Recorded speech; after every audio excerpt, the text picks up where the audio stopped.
کہ قوم بنی اسرائیل کے لوگ بھی وہاں ہوں گے، کیونکہ ہر ایک گھٹنا اس کے حضور جھکے گا اور ہر ایک زبان اقرار کرے گی کہ یسوع مسیح خداوند ہے۔ اور عہد عتیق کے انبیاء بھی وہاں پر ہوں گے،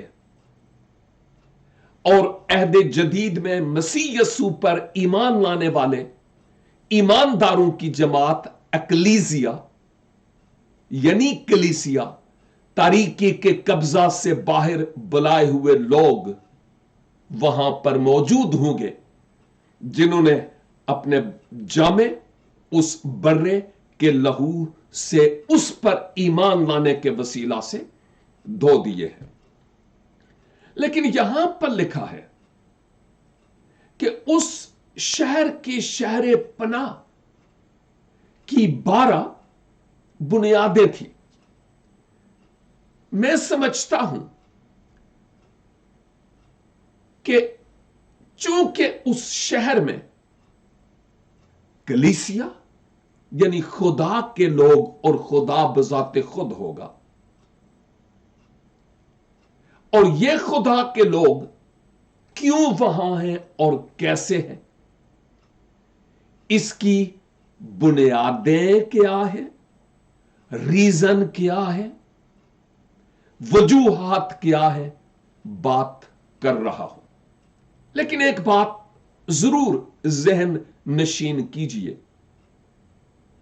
کہ مسیح خداوند کتاب مقدس اور نئے یروشلم میں ایک مرکزی حیثیت رکھتے ہیں۔ آمین، سن رہے ہیں؟ اور مسیح سے متعلق خدا نے بذات خود تورات کی پہلی کتاب تکوین یعنی پیدائش 3 کی 14-15 کے بعد آپ دیکھیں وعدہ کیا کہ مسیحا آئیں گے جو عورت کی نسل سے ہوں گے۔ مابعد انبیاء نے، جن میں انبیاء اکبر اور انبیاء اصغر تھے، انہوں نے اس مسیح سے متعلق نبوتیں بھی کی اور پیشن گویاں بھی کی، اور پھر مسیح آ گئے۔ اور جب مسیح خداوند آ گئے تو پھر آپ نے نام لے کر کچھ لوگوں کو چنا تاکہ ان کو ٹرینڈ کیا جائے اور پھر ان کو بھیجا جائے تاکہ وہ کام کریں جو خداوند یسوع مسیح اس دنیا میں رہتے ہوئے اس زمین پر کر رہے ہیں۔ یہ فزیکلی مسیح خداوند کی جسمانی خدمت اور منسٹری کے سالوں کی بات ہو رہی ہے۔ اب مسیح خداوند نے ان ابتدائی 12 لوگوں کو چنا اور شاگرد کہلائے۔ ٹرینڈ اپ ہونے کے بعد آپ نے ان کو بھیجا اور اب وہ رسول کہلائے، کیونکہ رسول کے معنی ہے بھیجا ہوا، وہ جو بھیجا جائے خدا کی طرف سے۔ ایک بات اور یہاں روحانی طور پر کہتا چلوں کہ خدمت کے کام کے لیے بلاتا خدا بذات خود ہے، رویا خدا بذات خود دیتا ہے، بھیجتا خدا بذات خود ہے، پروویژنز خدا بذات خود کرتا ہے، مہیا خود کرتا ہے۔ اور جب خدا چنتا ہے تو پھر جس کو چنتا ہے اس کو کہیں ہاتھ پھیلانے کی ضرورت نہیں پڑتی، پرچیاں بانٹنے کی ضرورت نہیں پڑتی، تعلیم دیتا ہے، ضرورت اس کی خداوند خدا خود پوری کرتے ہیں۔ اور اگر آج ایسا نہیں نظر آتا تو پھر کہیں ایسا تو نہیں کہ ہم نے خدا کو پیچھے رکھ دیا اور اپنے آپ کو سر فہرست رکھا تاکہ ہم اپنے آپ کو خدمت گزاری کے لیے پیش کریں اور یہی وجہ ہے پانی ہمارے پاؤں کے نیچے سے گزر رہا ہے، زمین سرک رہی ہے۔ بات کروں گا کہ میرے کہنے کا کیا مطلب ہے۔ ہم اپنی بادشاہی کو قائم کر رہے ہیں، لیکن خدا کی بادشاہی کے لیے کتنے ہم ایکٹیو اور سرگرم اور گرم جوشی سے کام کرتے ہیں، ہمیں اپنے آپ سے پوچھنے کی ضرورت ہے۔ ہمیں جو ہم رہنماہان کلیسا ہیں، علماء کرام ہیں، اور ہم جو مسیح خداوند کے چنیدہ لوگ ہیں، ایک بات میں کہتا چلوں اور ایک غلط فہمی کا بھی ازالہ ہو جائے گا، اور وہ یہ ہے کہ مسیح خداوند نے 12 کو چنا، اور پھر میں نے کہا کہ ان کو بھیجا۔ ہم 12 شاگرد کہتے ہیں، 12 رسول کہتے ہیں، لیکن ہمارے ذہنوں میں یہ بات بھی ہے کہ ان میں سے ایک بنام یہودا دھوکا کھا گیا اور دھوکا دے دیا، اور خود اپنے آپ کو اس نے پھانسی دے دی، ختم ہو گیا، 11 رہ گئے۔ باقی شاگردوں نے مل کر ایک کوڑا ڈالا کہ اب 12واں کون ہو، تو وہ متیہ کے نام نکلا، اور پھر وہ 12واں ہوا انسانی سوچ کے مطابق۔ علماء کا یہ خیال ہے کہ کوڑا ڈال کر کسی کا انتخاب کرنا مسیح یسوع کے زمانے میں، اور خاص کر اس وقت، یہ درست نہیں تھا۔ اس میں خدا کی مرضی نہیں تھی، یہ شاگردوں کی اپنی مرضی تھی۔ اس کا ریزن وہ کیا پیش کرتے ہیں، وہ یہ ہے کہ متیہ کا چناؤ تو کیا گیا، اور اگر متیہ خدا کی طرف سے ہوتا تو نئے عہد نامہ میں جہاں باقی رسولوں کے کارہائے نمایاں نظر آتے ہیں، وہاں پر متیہ کے بھی نظر آتے، جبکہ اس کا کوئی نام مابعد اعمال کی کتاب یا خطوط میں نظر نہیں آتا۔ تاریخ کلیسا میں متیہ کا نام نہیں کہ اس نے کچھ کیا ہو، جس سبب سے علماء کہتے ہیں کہ یہ متیہ the 12th one یعنی 12واں نہیں تھا۔ وہ کیا کہتے ہیں؟ عالموں کا خیال یہ ہے کہ ایک شخص جو مسیح کے زمانے میں تو اس کی زمینی خدمت کے دوران تو نہیں تھا، مخالف مسیح تھا، ایک جہادی اور دہشت گرد آپ کہہ سکتے ہیں۔ آپ پہنچ گئے ہیں میں کس کی بات کرتا ہوں؟ جی ہاں، میں ساؤل کی بات کرتا ہوں، ساؤل ترسی، جو شرع کا عالم تھا۔ جب وہ اپنے مشن پر دمشق جا رہا تھا تو آپ جانتے ہیں کہ خداوند اس پر ظاہر ہوئے۔ پل بھر میں یوں لگتا ہے کہ اس کی پرانی سوچ بدل دی اور ایک نئی سوچ اس کو عنایت فرمائی۔ اس کی آنکھوں کے چھلکے اتر گئے، اس کو نئی آنکھیں اور نیا دل دیا، ایک نیا مشن اور ایک نئی رویا دی، اور خدا نے اس سے کہا، تو میرے ہاتھوں میں ایک چنا ہوا وسیلہ ہوگا، یہودیوں کے لیے بھی اور غیر قوموں کے لیے بھی۔ اور آپ جانتے ہیں عہد جدید اعمال کی کتاب میں اس کی اپنی گواہی چند مرتبہ نظر آتی ہے، اور پولس نے جو پہلے ساؤل تھا اب کیا کیا کیا، آپ اس سے بخوبی واقف ہیں۔ لہذا عالم لوگوں کا خیال یہ ہے کہ the 12th one